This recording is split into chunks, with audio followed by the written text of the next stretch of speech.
Hello, this is John Speelman with the video version of my latest column, number 223, which was supposed to be on January the 5th, on Sunday, January the 5th, but I managed to get confused about my login with XSplit, the software I use, and it's taken a day or so to get it sorted, and then I was writing an Observer column and blah blah blah, and here we are on Tuesday evening, on the 7th actually.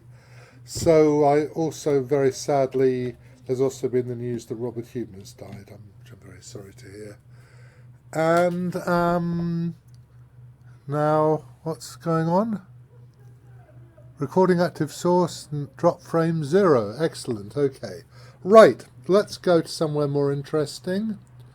And this is my column. It's called The Wrong Trousers. I'm not seeing it very well, actually, in this light, but it's called The Wrong Trousers and Vengeance Most Equine.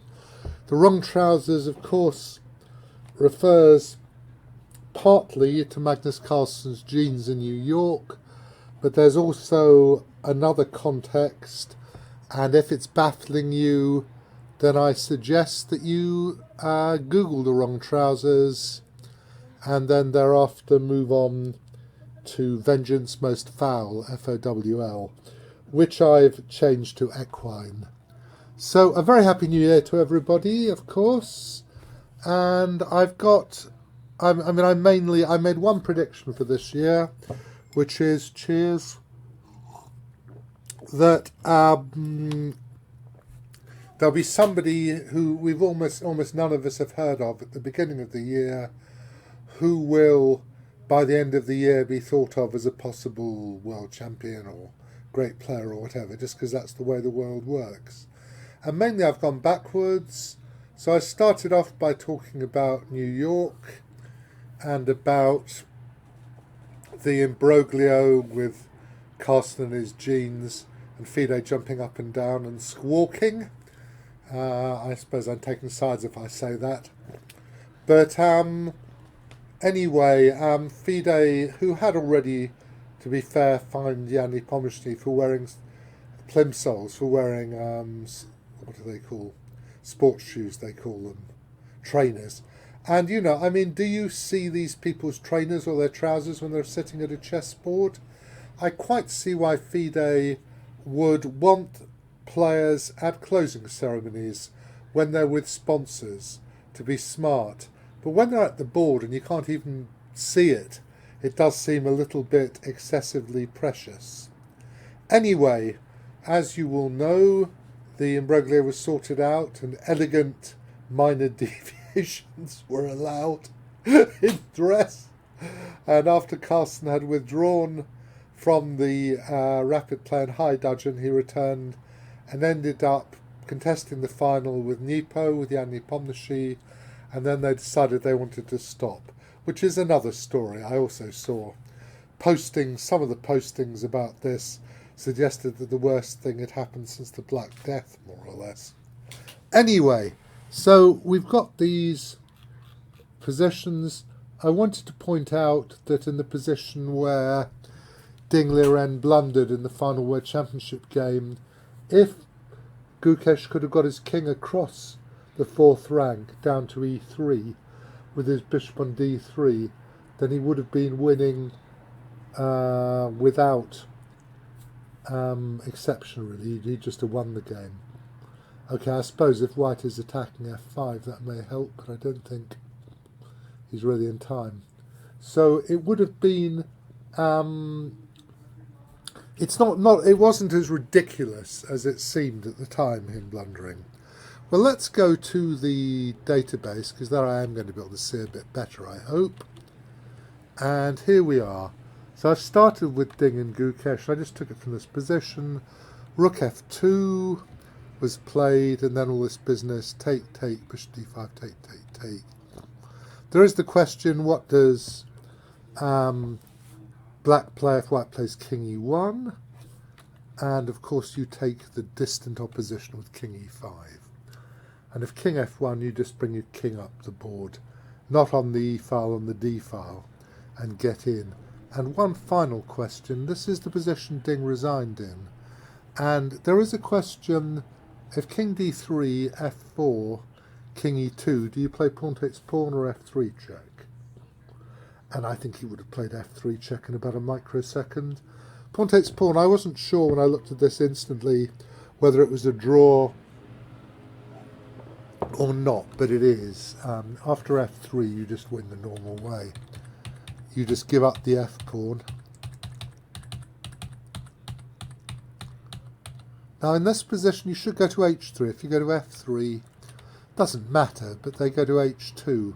Now if g3 check, 2 question marks. Let's put 2 question marks in there. Shall we bother? King h1, I won't bother, is a draw. Well, we might as well put the 2 question marks in, I suppose. We'll save it. And so you actually have to go to h3. And then it is fairly simple. King h1, king h3. Okay. King h1, or king f2, g3, and you just win. Okay, that's the first thing. Everybody knows this, but as I said, it isn't quite as simple as people thought. And in this position, say you got this position, doesn't matter where the bishop is, this is actually winning for black. There is no defence. So for instance, if you went bishop c6, check here, rook to there, bishop d5, you can wait a minute. If rook f2, you'd go rook c2 now. Here, now you hit this. I'm not quite sure why you did that. Oh, I suppose maybe so that if bishop b6, you can go, just go bishop b4, who knows. Now you go here and you swap the rooks. And if he doesn't, you swap the rooks. And I should... And that's winning. Now, have I got the winning process? Basically, you just go over here. If the bishop was in d1 at this moment, then bishop g4 would draw. But of course, you wouldn't go king in. You'd just fiddle around a little bit. And it would not be difficult. You could go king to d2 to e2 to get your king in. And you would win. Okay, so this is just an interesting point. So then I said, I gave some games. So there's this Carlsen v Nepo game. This was the game that Nepo equalised in the Blitz. I've got some notes. Everybody's playing knight e2 now that Gukesh played it in the World Championship. Fashion applies even to world champions and former world champions. But he's a world champion, still at Blitz, and of course. And okay, they played some moves. Nepo played this very well, actually. But the interesting thing, this is all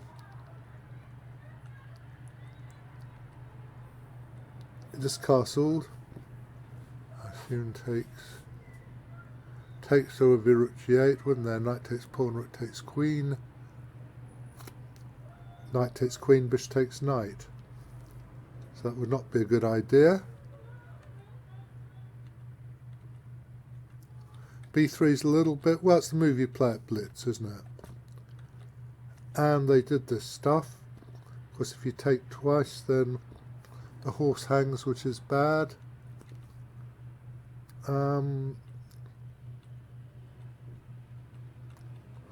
And then Magnus went there. And now he should play bishop f1. I thought he was probably in trouble anyway, but apparently bishop f1's okay. To play bishop to there here, of course at queen a8, you just play queen b8. And now the lovely combination, the first move's easy enough. If they don't take the rook, king f1, you can just swap the queens and play bishop takes rook.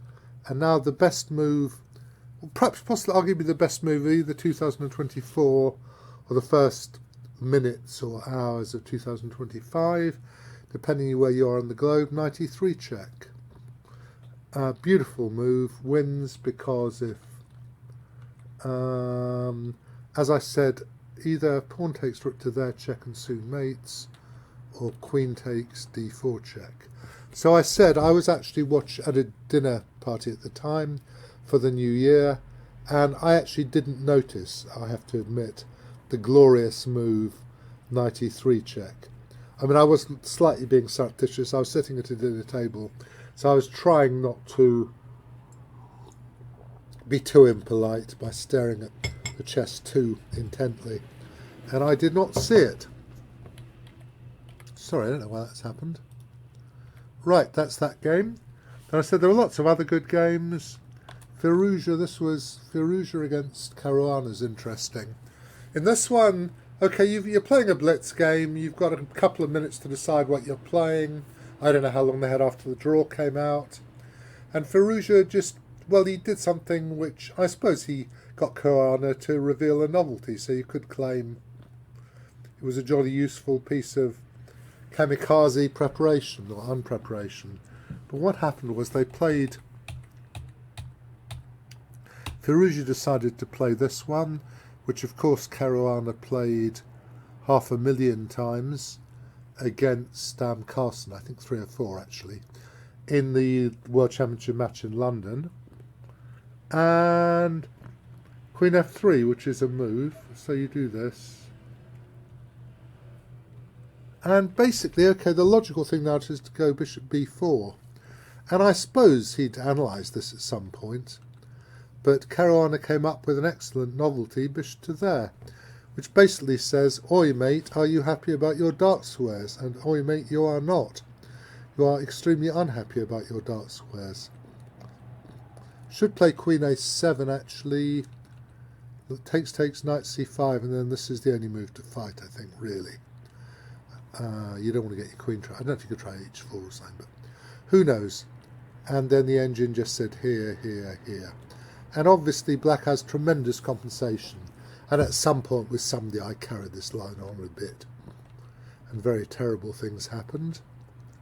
It's a fine move, isn't it? The engine so enjoys this position. I mean, that's obviously not forced. Anyway, after bishop g5, he actually went takes, queen to there. Now knight b4 is most unpleasant. You're just a tempo away as white from having a position. King d1, obviously not allowed to castle. And bishop d3, you're going to lose g2 and probably takes g2 and d5. That's going to have about 15 pawns for the exchange. Well, maybe 2 actually. And a really good position. And they continued. He didn't find the very best defence. I think queen f2 was given. This is not much of a defence, really.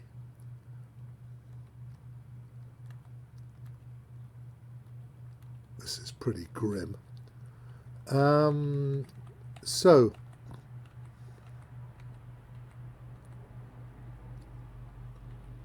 this is an excellent move, I thought. A very decent try. e4, smashing open more lines. Rook d4, check. Should have tried king here. It's not very good. Check here. Check here. Takes. Or if queen to there. Pawn takes pawn. And, okay. So, what actually happened was takes, king takes. I'm told that he had very little time at this point. I was wondering whether he was letting the guy mate him out of politeness, because it was a very good game. Anyway, very pretty checkmate. Nice game. And there were all these games by Murzin, Volodar Murzin, who won the rapid play. He beat all sorts of people. One of the better ones, I thought, was a very quiet one. This one against Alexander Lenderman, where basically he just played a very simple positional plan.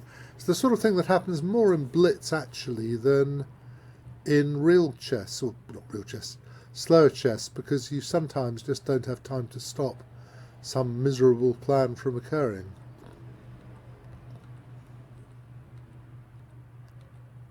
He just keeps on going. I don't know if bishop takes knight would have been a bit better. Obviously, you play takes, and it's not very good for black. Who knows? Basically, what happened was, I guess, isn't a b6 threat here? Maybe knight e6 would be better, but it's all pretty grim. Very, very positional chess. I mean, just easy positional style. Moves his boys around, fiddles around with his boys. Not quite sure what to do. Probing.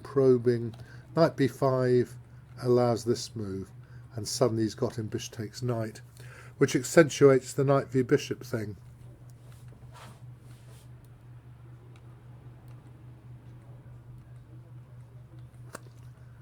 And he fiddles around with the horse, and then he eventually plays g4.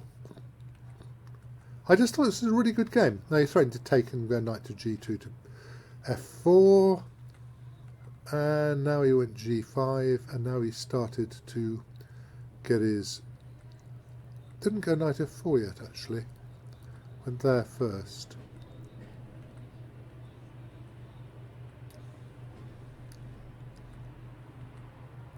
I think rook e7 doesn't really help. And finally he's got the position he wanted, and it's just totally overwhelming. You're going to be able to play, well, you're going to be able to make passed pawns on the queen, on the king side. Notice that every single one of white's pawns is in white squares. Just a very nice game, I thought. You know, strong grandmaster. This was his cunning plan to get some play, but unsurprisingly it doesn't do very much. Just goes there, doesn't even bother with g6 first. h5. Could have taken here at once, of course, and went there, and he resigned. I just thought this was a very good game, very impressive. I mentioned Caruana Nepo. We all know what happened. Caruana got a huge advantage, and in the end Nepo survived. I'm not going to go through it now. I mean, I put it in here. If you want to go through it, you can. What can one say about it? It shows that even the greatest players in the world react to nervousness. And they weren't able to quite sort it out, and eventually it was drawn, and Gukesh went through to play the match with Ding, rather than having to play off with Caruana.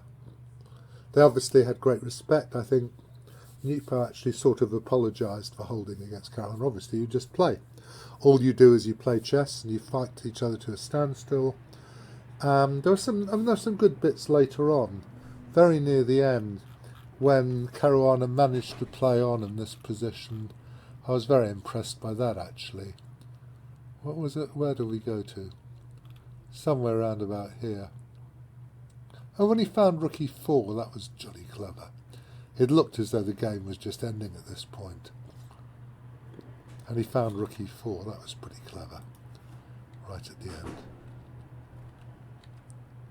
So you had to do this. But it's still a draw. I mean, you get 2v1, but that's all you can get. And of course he tried, but it was drawn. Then I've got an Erigaisi game, which from the Olympiad. I think Erigaisi is the coming man. Clearly everybody says so. Most likely opponent for Gukesh next time round, I would say. This is a good game. He's a very aggressive player, isn't he? He really goes all in. Takes, knight f6, bishop. And yeah, this is not going to be great, is it? It's going to be at least unclear.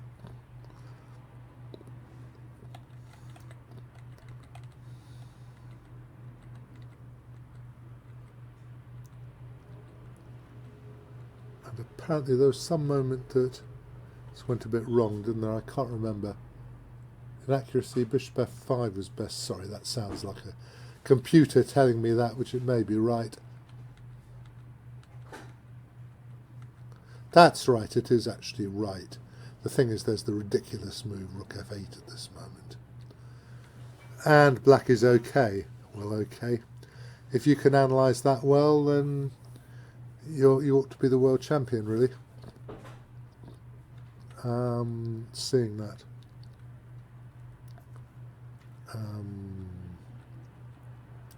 Yeah, the problem with the engines is they see all this stuff.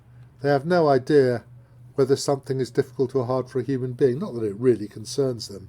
It's not their problem, is it? Bishop h4. Oh, checkmate is now unavoidable. Bishop b7 was best.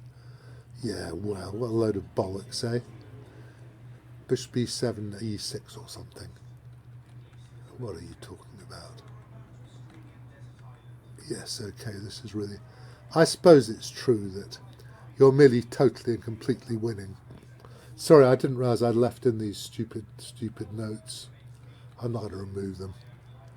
And then the very fine finish, Queen h6. I only saw Rook h6. Queen h6, splendid. Excellent finish. There's that one. Then we got nice game. I mean, there's so many nice games from the year. This is one of the ones I like most, actually. This is just a really good positional game by Daniil Dubov. He does play beautiful positional chess sometimes. Really interesting ideas.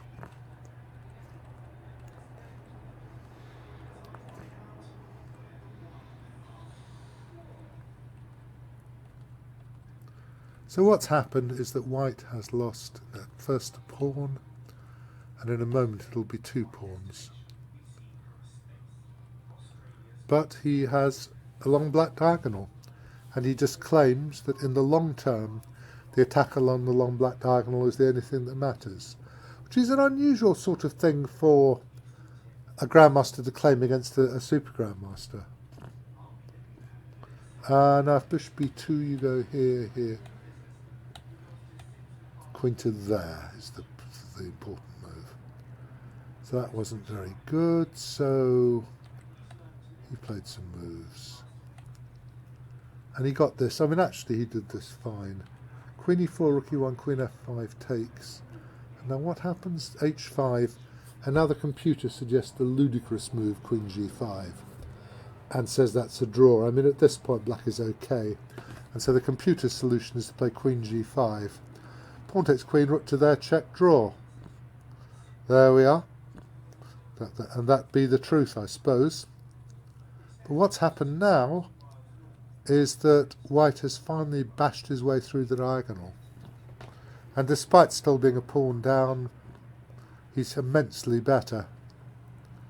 Very, very dangerous position. If a rook can get round about the 7th rank, it's going to get critical. Goes there. There. Threatening queen takes bishop, by the way. By the way, I think rook takes pawn, queen takes bishop. Queen a2 check, queen d5, queen b2 is actually a draw, strangely. Obviously it's not what you want to do, but it's amusing that you could do that and still draw. Bishop b2, unsheathing the bishop. Is that called? Is that a turtle maneuver when it's in a diagonal as well?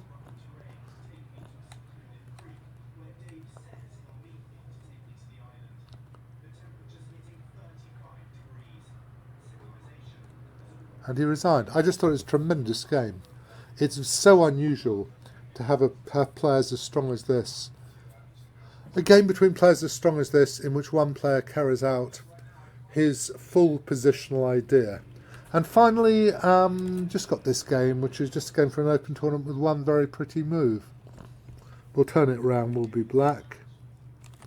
I don't really care about. I did analyse it for myself at some point.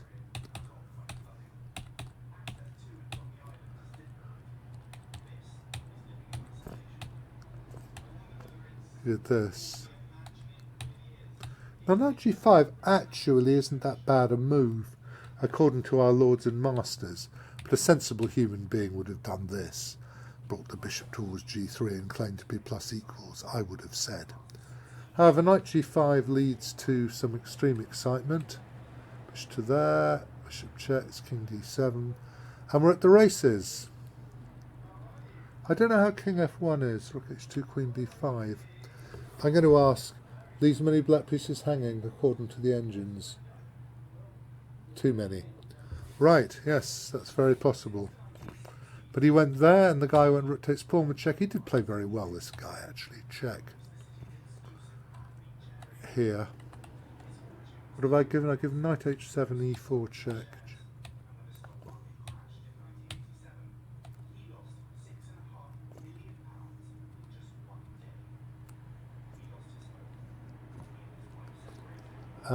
Okay, that was one line. King g3, 4 check, f4, bishop takes e2. Yes, of course you don't have knight h5 check. Okay, so we got to this position. And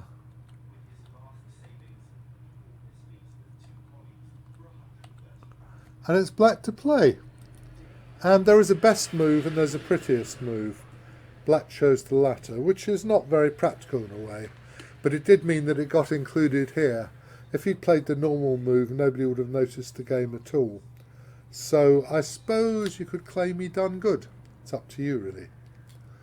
I mean, queen g3 wins rather easily, but he played the magnificent move, queen d8, which I'm going to give 2 exclamation marks to, even though it's not the best move.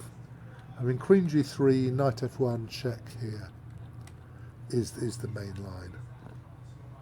And what any sensible human being would have done. But I applaud this, it's a teenager, I think, this teenager's, I don't know, bravado. Should play g3, check. You have to find bishop h3 now. Queen h5. Threatening to play knight f3. And despite the enormous material disadvantage, what black is winning completely. Well, that's all very well, but whether he would have found it, and of course he shouldn't have left himself having to find it. However, queen d8, 2 exclams, 1 question mark, another exclam, whatever you like.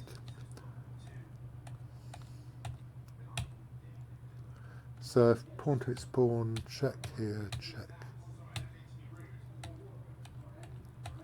Wins a piece, and that is that. But he went queen d2, which is obviously ridiculous. Check. And he resigned because king h1, bishop f3 mate. So, I hope you've enjoyed these and my various disgraceful puns and such like. I did say if people want to send in puns or limericks about the denim imbroglio, then please be polite, or reasonably polite, and you're very welcome. If you want to send in suggestions of who will be the next player who nobody's ever heard of, who will be a super grandmaster and world championship candidate maybe, then tell me, and I will see you next time on February the something, which I've told you at the end. And let's take this thing out now. We don't need this because we have now happily sorted it out. February the 2nd. And I've misspelt February. What a scandal. P-R-U-A-R-Y. Sorry. Great typists of our time. Okay. I'm going to send this off now. And I hope you enjoyed it. And now we go back and look and see that we are still broadcasting, and we're not anymore.